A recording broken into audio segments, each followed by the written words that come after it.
There's a lot to change. I mean, when you're trying to turn around and improve an organisation, the number one thing you need is vision and clarity. And we see that right from the beginning. We have a real clear idea which way this bus is going.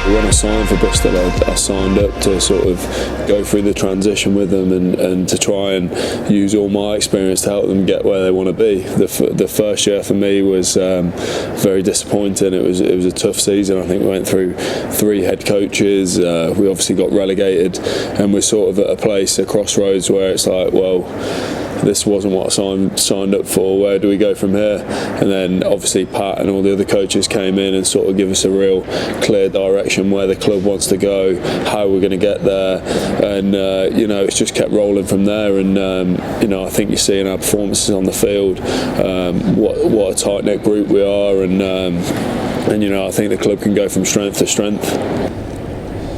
Being a player playing against Bristol, I knew about the history of where it could have been, where they wanted to be, but never quite got there. And when I heard that Pat was coming here, I'd played with Pat and against Pat back in New Zealand, so I knew a bit about his background and how he coached. And for me, it rung bells of how Wayne Smith coached, and he was the best coach that I've ever been with. He picked me for the All Blacks. He brought me to Northampton. So once I heard Pat was coming here and knew his philosophy and the way he coached, I just jumped at the opportunity and tried to get the option to come here, and thankfully I made it. It took a long, hard decision for me to decide what I wanted to do with my future, and there's a few nines at Gloucester. I just wanted to have an opportunity. Felt like I was ready to make a step up to a senior in the senior side, and obviously spoke with Pat Lam and really enjoyed his vision where he wanted the club to go, and I think that was the main sort of turning point for me, which really led me to Bristol, because we're all on a journey here, and it was just I really wanted to be part of that journey, and I'm on it now, and I'm really enjoying it. 3 main areas you're working on. You're working on your game, and you're building the game, and we're building a game that's not relying on the players. It's the players have to step up to do the game. So the quality of the coaching staff, making sure players are coachable, and we're building to try and play the ultimate game as we go through, and that's foundation and layers on layers. And then you're building the culture, and making sure the culture's where it's a high performance culture. It's one that's based on respect. It's based on giving you every opportunity to excel on and off the field as a rugby player and as a person, making sure that you're self-aware, that you're socially aware, particularly in the professional game, where it's not just other English people from different parts of the country, it's people from all around the world. And so while we're all equal, we are different, and accepting people for their differences, but also understanding that there's a clear identity of the way we do things around here, and being part of that, and being comfortable in that. And the third part that we work on is the leadership, and everyone is a leader because everyone can influence. And as you know, that's why leadership can be a real positive, or it could be a real negative, because everyone has that ability to influence.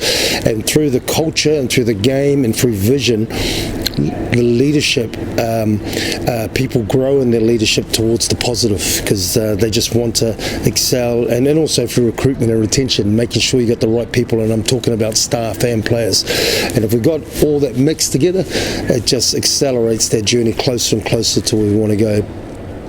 I had done my time at Gloucester, sort of came up to my 4 years. They were quite keen for me to stay a little bit, but obviously with Pat here, I was keen for a new challenge. I think, like Gloucester this year, they're doing well, and they're always going to do well. But for me, it was something totally different, coming to a new environment, linking with Pat, the challenges of the Premiership and a team that's just been promoted. So it was good, and we're having a great time doing it this year.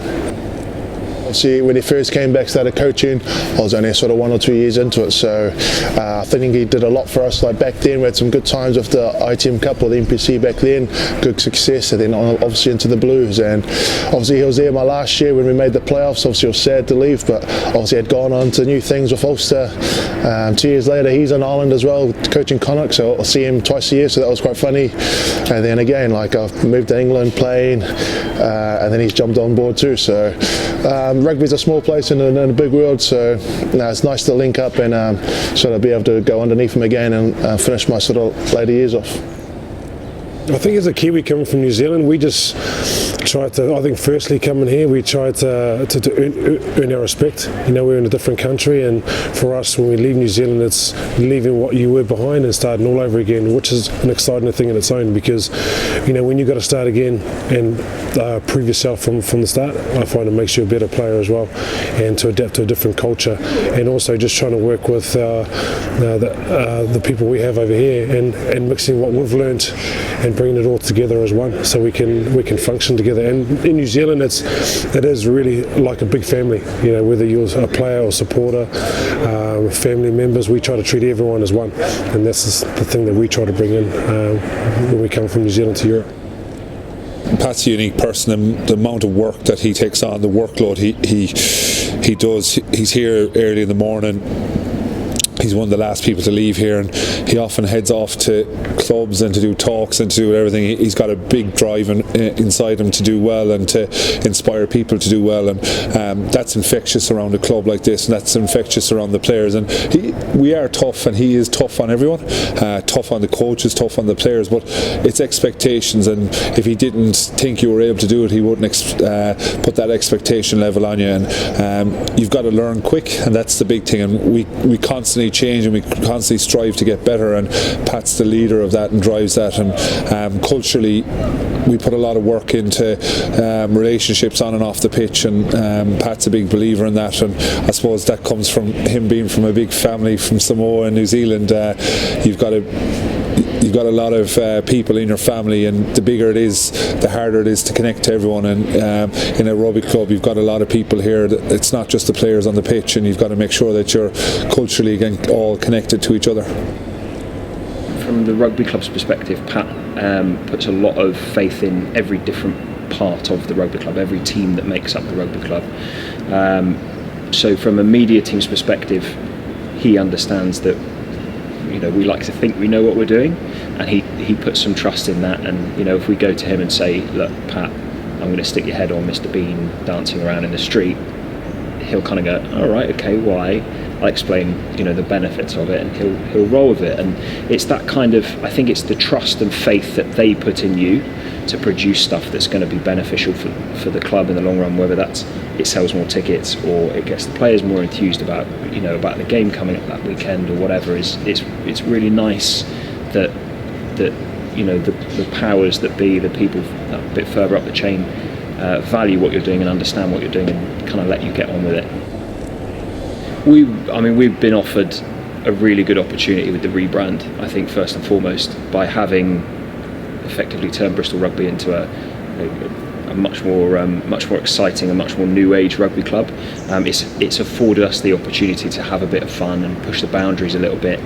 We take a lot of inspiration from the US market, a lot of what American football teams, basketball teams, etc. are doing, and we try and pit ourselves against what they're achieving and what they're posting on social media, and it gives us you know, the opportunity to muck about and have a bit of fun, and we're given carte blanche to do, you know, what Tom and I and Will, the media team at the club, you know, find fun and exciting by John Lansdowne, the owner, and Steve Lansdowne, and you know, we can just roll with it and have a bit of fun.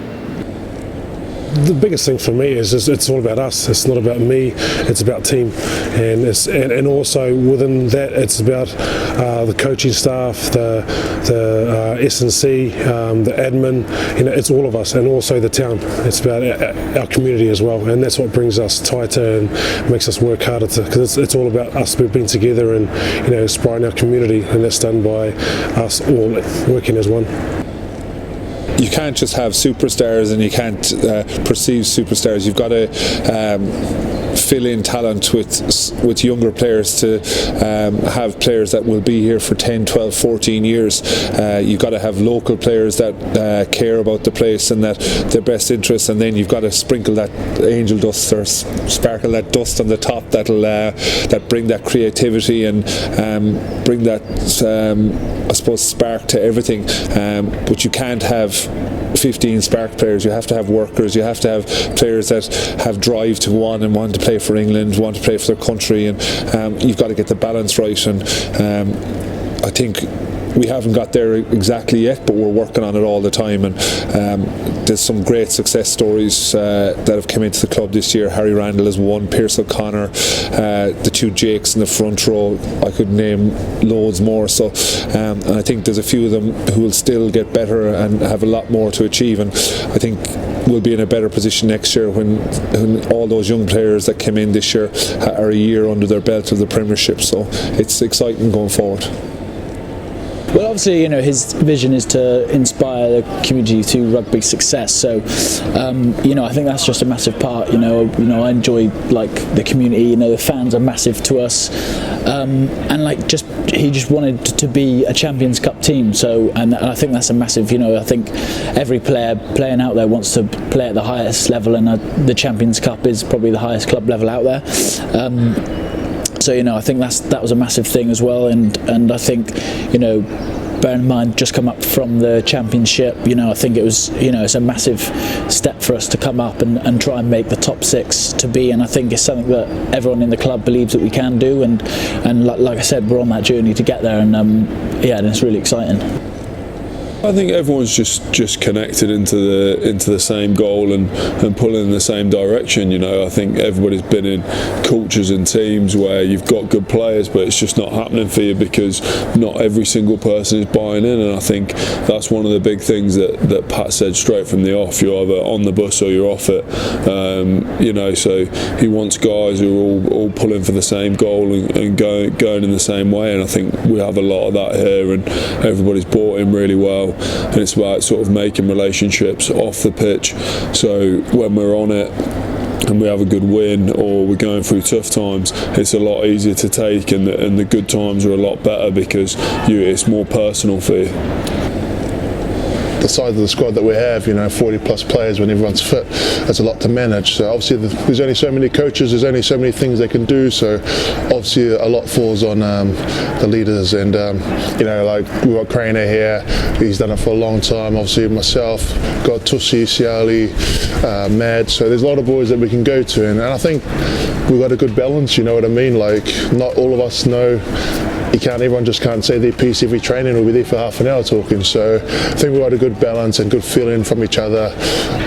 Who can come in for what? Like Craner, he's like the big bad boss, mate. When things are not going well, he'll come in really hard and strong. You know, my approach will be different. You know, it might be more subtle on the side to a few boys. So it's great like that. It's a massive part of our culture. You know, we've got a massive culture here. Everyone's got to buy into it, and we say it every week. And you know, it only takes those few boys or so not to buy in, and that's where we can go wrong in games. So you know, it's a massive thing for us. Our culture, everyone buying into it, and I think so far this season, everyone is really buying into it, and I think, you know, the results have shown so far. Every Monday morning, the players will come in. They'll do prehab. They'll have their breakfast, etc. 8:30 on the dot. All players, staff will meet in the canteen downstairs, and the week will begin with a video. I will have a conversation with Pat, usually after the game that's happened that weekend. Sometimes in the week leading up to it, but we usually leave it a little bit later on to just decide what the messages are going to be for that week based on performance that weekend, for example. I'll then pull Pat's ideas and quotes and things that he wants to get across into a visual form, which is then shown to all players and staff in the meeting on Monday morning. I mean, the themes are based mainly around quotes and what we'd like to achieve as a group. So it's not just about players. with Bristol Bears. It's about the staff as well. The staff have to buy into every message that the players are working to as well, and we all work as a unit. So we've done blockbuster movies, TV shows, wildlife themes, as you can imagine with the Premiership, the names changing as they are. From my perspective, it's just trying to visualise everything for Pat and give the players something memorable to remember those messages by, when their backs are up against the wall and they're in training and they're being drilled, they've been running around for 60 minutes. What's going to pop into their head? Oh, that funny thing we saw this morning, and oh yeah, okay, that's just reminded me of what we're all striving for this week. Pep put it out earlier, how we want to play the game, what we're looking to do, and and the boys are bought in through the leadership. We talk about obviously the coaches bringing it down, the leaders bring it up, so it gets everyone in the middle. And we're just in trying to play this game of rugby that we enjoy doing and want to express ourselves in. Obviously, that gets wins. When you're at the bottom, the only way is to look up, and I think a lot like Connacht and Bristol, there's a lot of similarities. You can go out and change the mentality, and the people here are open to change, and maybe some of the traditionalist clubs have a way and a style that they like to play, and to maybe change those opinions of how they want to play and how what their, I suppose, uniqueness is to them. In Connacht and Bristol, when you're at the bottom looking up, you'll do whatever it takes to change, and you'll do whatever it takes on and off the pitch. And I think the gates, everything, the Bristol people are starting to buy into that. So there are a lot of similarities, and it's a good position to be in, because it's probably a clean slate, and it allows you to try things, and you don't always get them right, but if you don't try, you won't learn. I think a lot of the teams are really starting to expand now and playing a lot more exciting rugby. I think again, a lot of teams are choosing where they play where they play and where they don't play, and they seem to be pretty stuck in those ways. We're just trying to be a bit more open and create all different options again from all areas. There's many different ways to win a rugby game, and there's many different obstacles in front of you. That's the beauty about sport. Nothing's guaranteed, but what is guaranteed, that there's someone there's trying to beat you as well. So making sure that you have that ability to have certainly three-pronged attack. You can go through, around and over a team, and to do that you have to be on the same page. To do that you have to have structure and system, and to do that, to fit in, you've got to be skillful, and to be that is you got to have more and more tools in that toolbox. So everything you've learned from when maybe your dad showed you when you were 2 or 3, that's all important. That's a tool in the toolbox, and our job is to make sure that toolbox gets full and more tools in it, so that they can execute when they need to. So if you're a prop running down out wide and the ball's coming, you can execute a 2v1 under pressure to put the back rower into the corner. Likewise, if you're a backer there, the best back threes are the ones that are absolutely outstanding at breakdown work, in my view too. So that's the game we're building, and that you can't defend everything on the rugby field, but to be able to attack it, you've got to be skillful and have clarity on structure and system. I think Pat's got a philosophy on the way that he wants to play the game, and it wasn't necessarily where I'd come from. It wasn't necessarily the way that I'd known how to play the game. So I had to change my mindset and the way that the things that I had to do to fit into the way that Pat wanted to play.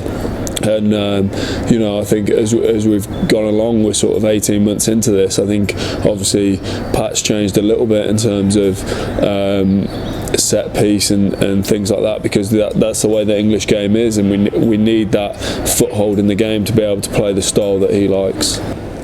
I think these days the game's really changing, and it's been really dynamic now, and I think it's trying to armour our game with so many options that we can break teams down any way we choose, and that's why we try to play as much as we can, but we also have extra strategies and options to use on the field as we see it to manipulate the opposition. So we're just trying to create